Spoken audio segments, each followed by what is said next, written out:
All right, folks, welcome into the noon edition of Pugs Moran Live. We call this little venture High Noon. It's where we discuss all of the day's topics, anything that's trending, anything that's going around, all of that kind of stuff. We do this show every Monday through Friday right here on the Radio Misfits Network. You can find us on Facebook. You can find us on Twitter. You can find us on YouTube. You can catch us on the web if you want to go directly to the YouTube link.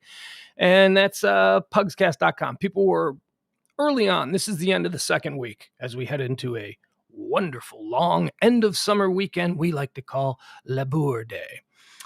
Also, you may see here, we've put up a new link here, ways to support the show. Some people have asked about Patreon and whatnot. We have no advertisers or anything like that. So I've put up a Venmo link. If you want to tip the show, it's greatly appreciated. This, of course, in the grand tradition of Jerry Lewis and his Labor Day telethon. Buy us a beer, whatever. We appreciate it. A lot of people putting a lot of hard work into this, and I'm not really pulling my weight. So other than this is what we're doing today. An update. The last couple of days, especially during the noon show, I have been just crazy bad with allergies. You probably hear my voice sounds better today. My voice sounds a lot better today. And, I think it has a lot to do with what I did last night. Last night on the Pillow Talk edition, I actually brought in somebody to just sort of have a conversation with about all the things we were talking about. And we're going to do that again right now in the high noon. We're going to bring in old Uncle E live from the big house here at the One Percenter compound in beautiful Dallas, Texas. Hey, E, how you doing today? I'm doing good. Oh, you're representing Bill's Mafia, I see. I am. Yeah, you are representing both Bill's Mafia and it looks like what is that, like a military themed Bill's Mafia? Yeah, military and Spider-Man. Spider-Man. You understand Spider-Man I find to be the weakest of all the Marvel characters. I mean, with the exception of Hawkeye. Everybody knows Hawkeye's pretty much weak. And I guess the Scarlett Johansson, girl. What is she? Who is Scarlett Johansson? Black Widow? Is that who she is? Yeah, I think recently Black Widow, right? Yeah. Well, her name is is that Natasha Romanoff? I think that's her character. I mean, she looks good in the leather suit. I'll give you that. I mean, that's always nice to look at. Scarlett Johansson is a fantastic looking woman, but I don't see how Black Widow can be in league with freaking Thor. Yeah. You know what I mean? Right. Right. And then you got the Jeremy Renner character, Hawkeye, who he's good with a bow and arrow. I mean, that's his entire. You may as well just make Ted Nugent a Marvel character, right? Yeah, I like Harley Quinn. Harley Quinn. Yeah. I like her too, but she's DC. See, you can't mix your universes because the kids will get angry. They get very mad when you mix the universes. Not me. I'm a DC and a Marvel guy. I've said this before. You and I. We are of the generation. We are the first wave of true cinematic appreciators of the superhero genre, because before we were in our teen years or younger, there was no such thing. I mean, you had Superman on TV, you had Batman on TV, but there wasn't like a 1960s version of a Superman movie. We were the Christopher Reeve generation, right? And do you remember, people mock that. I tried to watch the original Superman. Have you ever tried? You've got a young son just as I do. Have you ever tried to go retro with him and try and show him the superhero films that you watched as a kid? No, I haven't done that yet. Closest I got was Three Stooges. Oh, does he like the Stooges? He does like the Stooges. He does. Okay, so that's good. I have never truly been a fan of the Three Stooges. And I mean, look, everybody laughs at the Three Stooges, right? I mean, that's just, they're funny. But when I grew up, I was exposed to the Three Stooges, and maybe you were as well. Maybe this was a national thing, but it was a 1-hour show after school on the local UHF channel, and it was half Three Stooges and half Little Rascals. And that's how I became. Did you have that? Was it a split show? Yeah. And I would always just be like, bleh. I was way more into the Little Rascals. I thought that they were way more clever. Then after that, we would get the Munsters and the Addams Family. Oh, yeah. That would be another one. And then sometimes I Love Lucy. Seemed like they were all on that same channel. Yeah. Yeah. Oh, and did you have, okay, so that's pretty good. That's a pretty solid 1980s after school lineup. Did you have the I'm home from sick at 9 a.m. watching TV lineup? I don't remember that one. That was I Dream a Genie, followed by Okay. Bewitched. For some Yes. reason, I I Dream a Dream a Genie, Genie and Bewitched. I remember those. and they were Hmm. always on in the morning. And the only way you got to see Bewitched or I Dream a Genie was at like 10 o'clock on your local UHF, 10 a.m. on your local UHF channel. It was odd. Like that's how they broke it down. Like, so I guess those were more adult shows, grown-up shows, Bewitched and I Dream a Genie for what? Housewives who didn't work. Hmm. You Yeah. I right? remember I always wanted to drop in the bottle with Jeannie. Oh yeah, that was a pretty cool studio apartment she had in there. Right? Right. It was all. How cool would that be? Boy, now that I look around at this guest house, we could probably recreate the genie bottle in here just with a bunch of pillows. And Right. we already got the big giant beanbag chair. Just need the thing draping down from the ceiling to make it kind of appear like you're falling into the bottle. Yeah. Oh, and that would be. You're an artist. You could do that. You could figure that out. You could make like a little dress. Yeah, that would be great. Oh, speaking of artists. You want to tell us about the art that we're featuring since you are the local aesthete here on the show? The art is wendymarieart.com. Those are some photos that have been morphed into different images, but they all started out, believe it or not, as bridges. Okay, yeah, explain that because I had been told what these are depicting, and I was like, huh? I didn't understand it. So explain what these here. Well, they were the original images of a bridge, and then she took them into Photoshop and twisted them around, morphed them into different things. And so they're all circles, but originally they started out as bridges. One of them is the bridge in Fort Worth. I think the other one might be the bridge to nowhere. I don't know. And the third one I can't remember right now. What is the bridge to nowhere? Wasn't that the thing that got the Alaskan senator kicked out of Senate? What is the bridge to nowhere? To me, it's the one that now goes to Trinity Groves, but at a point in time it was the Margaret Hunthill Bridge. When they built it, I was like, where are they putting that bridge with that big elaborate structure? It seemed like a lot of money being spent, to go to a place that really didn't have a population. So what is the like? How did she do this with the bridges? Like they look like circles. Like for instance, this one that's right, my head is blocked. If I get out of it, it looks almost like a Mavs, Dallas Mavericks logo, which is really cool. Which I think maybe the colors give that away. But yeah, see the one that my head is now just right. out of the way of. Yeah. So how is it like a? Is it? It's painting, right? It's not a photograph, or was no? it? It's a photograph that you take into Photoshop. Don't ask me exactly how she does it with what she's done, but she because takes it into. You just stumbled into it and discovered at a late age that holy cow, people will pay a lot of money for my crazy art.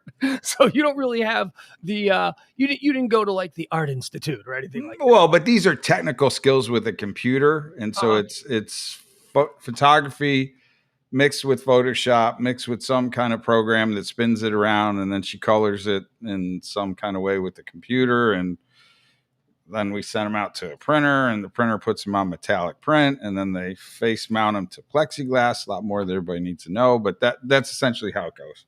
Okay. All right. Very cool. And that is Wendy Marie Art. She's kind enough to be donating a couple of pictures for us. And it's a work in progress, everything that we're doing here. This is the end of our second week. It's the Labor Day weekend. And I'd like to say that, we've got a jam-packed show with important things to discuss, but it's Labor Day weekend. So what that typically means is everybody's checked out. There's really just a bunch of fluff to talk about. There's a couple of serious things. But we're going to try and keep it light today, and I appreciate you joining me. He is Uncle E, noted local artist, raconteur, bon vivant, and one of the people responsible for this. He was kind enough about a half hour ago. I said, you know what? I would like to try what we did last night on the Pillow Talk edition, where I have, for lack of a better word, a straight man partner who will allow me to take my allergic, is that even a word? My allergic breaths, give me a little bit of a breathing room. So I appreciate that. Okay. So should we get into something? Let's get in. Oh, actually, you know what? Let's talk about what you're doing tonight. Are you going to the Improv tonight? I am headed to the Improv tonight. See Jeremy Piven. Jeremy Piven. I got beef with Jeremy Piven. Yeah, I know you told me that last night. I'm kind of interested in maybe stoking that fire a little bit if I get close enough to the stage. You know what? Here's what I know about Jeremy Piven. You probably won't get close enough to him. He's going to roll in there. Jeremy Piven, let me preface my criticism and story of my beef with Jeremy Piven with saying this. I find him very entertaining in a lot of the roles that he plays. I think that he is a very funny comedic actor. He is not necessarily known as a stand-up comedian, but I guess he's going out and he's trying to spread his wings. Maybe he's bored. Maybe the entourage money didn't stretch quite as far as some of us normies like to think it would. But he's doing stand-up comedy. My beef with Jeremy Piven goes back to the mid-90s when he was just a very well-known Chicago actor, or possibly he wasn't very well-known, but his name was very well-known. The name Piven in the Chicago theater community is a big deal. They have the Piven Theater Group, the Piven Theater. His father is an acting coach, a well-known acting coach and actor in his own right. So when Jeremy Piven was younger in the 90s and he was coming up, all of his friends, all of the Piven Theater people kind of went on to be something. Like you had your John Cusacks, you had your, I want to say your David Schwimmers, your, all of these people came out of Jeremy Piven's dad's theater company. And so he has the bloodlines. Yeah, he's got the bloodlines. But, as it turns out, he was pretty good. The first time I saw Jeremy Piven, do you remember a movie called PCU? I do not, but I'm not really big into the movies. Yeah, but I thought maybe in the 90s you would have had some fancy girl on your arm and you took her to see a movie that was, just a disposable stick. No, generally the fancy girls that were on my arms were on stages. Okay. Yeah. Back in the 90s. While you were at the movies, they were working somewhere else. Yeah, exactly. Hanging off. Boy, I'll tell you, on one of these Pillow Talk editions, we just got to delve down deep into the history of Uncle Lee because he has some stories to tell. You ever get a chance to go out drinking with him? Just ask him, so what have you been up to the last 30 years? And you'll get some stories. I can say since I've had the kid, it's been a lot smoother. Yeah. Not the ups and downs of the past. Thank God. You're like a normal raconteur bon vivant now, if there is any normalcy to that. Jeremy Piven and I go back to the 90s. He was on a radio show promoting something. I think he had just done PCU, or maybe he had just done this movie with Dennis Leary where I still don't remember the name of this movie. We asked people in the chat yesterday and they didn't remember it either. But the concept of the movie was a bunch of friends, a bunch of white dudes from the suburbs got an RV and decided to drive to the United Center in Chicago for a big heavyweight fight. They got lost. They took the wrong turn off. They ended up on the south side. And of course, if you get lost on the south side, you will be accosted by a gang headed by Dennis Leary. That was the thing we thought was so funny. Freaking Hollywood. Come on. Dennis Leary is not the guy who's going to be leading the gang of white guys who are going to attack you on the south side of Chicago. I'm sorry. I grew up there. I mean, you might, if you're in Bridgeport and you mouth off in a bar, you're going to get your ass whipped by a pasty Irish guy. But this movie was silly. And Jeremy Piven played one of the suburban guys in the he played Razor. That was his name. His name was Ray, but they called him Razor. And he fancied himself a negotiator. And he was the first to go. He was the first to get killed because he decided to try and talk a little business with Dennis Leary and his gang of white Irish South Side gang members. It's just so ridiculous. Night something. I don't know. You know what? At some point, I'll remember this movie.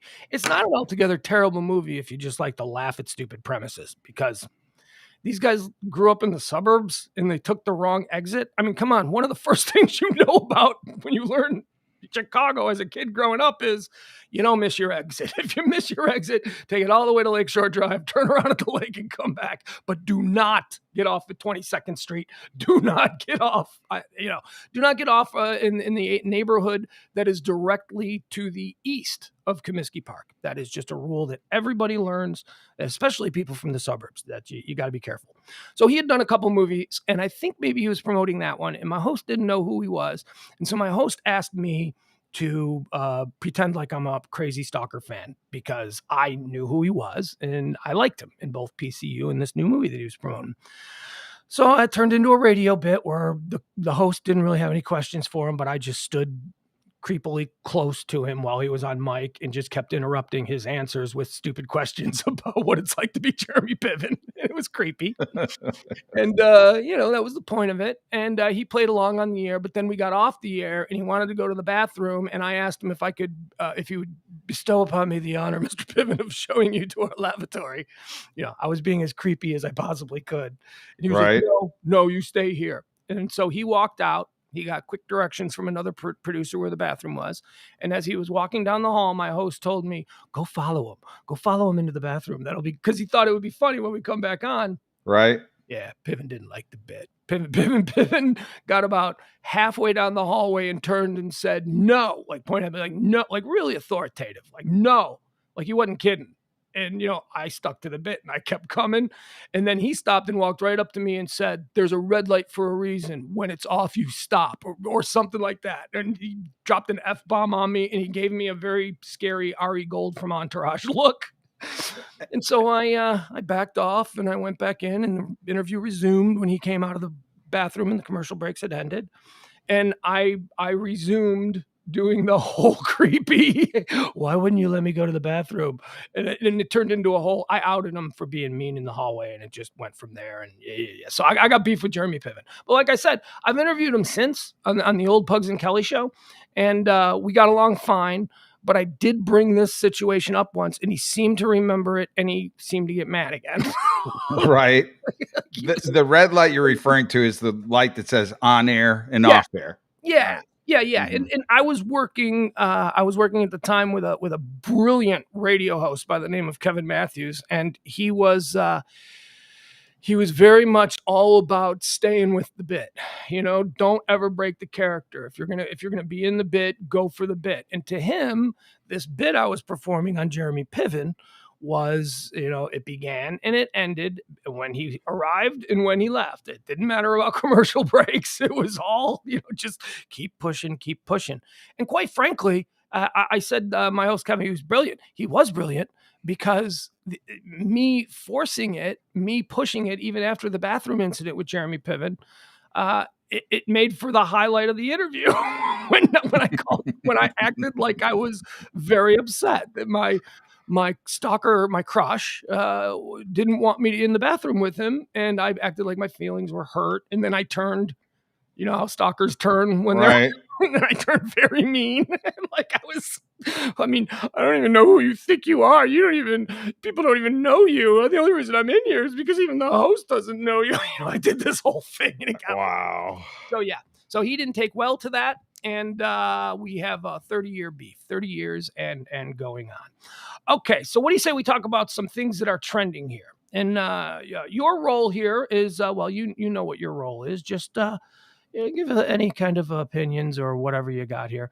What I like to do, I have, things trend and disappear from trends, and things that are number one at 8:30 in the morning are no longer number one. So I have some prepared stuff, but I want to just run through what the most recent trends are. Let me get a drink here. Oh my goodness. Geez Louise. It's all music. See, it's all frivolous stuff today because, people are leaving early. Yeah, it's Labor Day. People are, listening to their music and having their fun. Jay-Z is trending number one. Jay-Z gets the meme treatment after appearing on both Drake and Kanye West's new music albums. Okay. Are you of the Jay-Z generation? Are you familiar with Jay-Z? Well, I know who he is. He's married to Beyonce. Yeah, but even before that, Jay-Z was like one of the biggest names in hip-hop. And me, as a white guy who really came to hip-hop late. I mean, look, I came to hip-hop very early, got off. I mean, look, hey, Sugar Hill Bunch. I remember them. I remember Run DMC. I love the Beastie Boys. Sugar Hill Gang. Was that it? Not the bunch. I don't know. Sound like a bunch of grapes. Well, rappers delight. California Raisins. I mean, I was into all the early great rap groups. But then for some reason, grunge hit. And, I was in my 20s and mid-20s. I kind of got away from the hip hop. And during that period is when Jay-Z popped. So, I've always thought of Jay-Z as being like the most famous person in the world that I know very little about. I don't know. I He's mean, got a lot of money. he does. Yeah. Been very successful. Has a beautiful wife. Beyonce, his wife, is certainly a successful lady. Who do you think has more money, Beyonce or Jay-Z? Well, I mean, if you're married to Jay-Z, I don't know. That's tough. He's got more of he has other artists and things that he produces, and she's Right. got just her own. This is me on Beyonce. Yeah, here's what I think. I think Jay-Z might have a little more money than Beyonce because Jay-Z was like the first wave of hip hop impresarios who owned everything, had all the rights to everything. He's in there with the Puffies and the Dr. Dre's and, the guys that made ridiculous amounts of money very early on in the aughts and in the late 90s, when record companies were starting to understand the history and the legacy of record companies and black artists. So he was of the wave of black artists that were given all kinds of crazy control over their content and their music and their publishing rights and all that stuff. And as you say, he went on to be a producer of a lot of Kanye West. Kanye West came out of Jay-Z. Kanye West is probably the biggest name in hip hop right now. Provocative, polarizing for sure, but you can't deny that everybody in every corner of the country has heard of Kanye West, right? Right. Even if I guarantee if he gets a divorce, Beyonce will have more money than him. It just works that way. Yeah, it does. Yeah.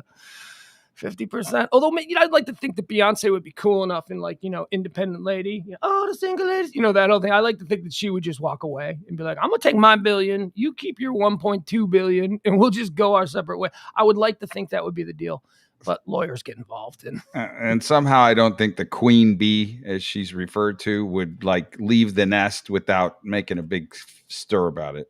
Do you think so? Yeah. Yeah. I suppose she couldn't do anything without it becoming a big stir, but I don't know that she would be like,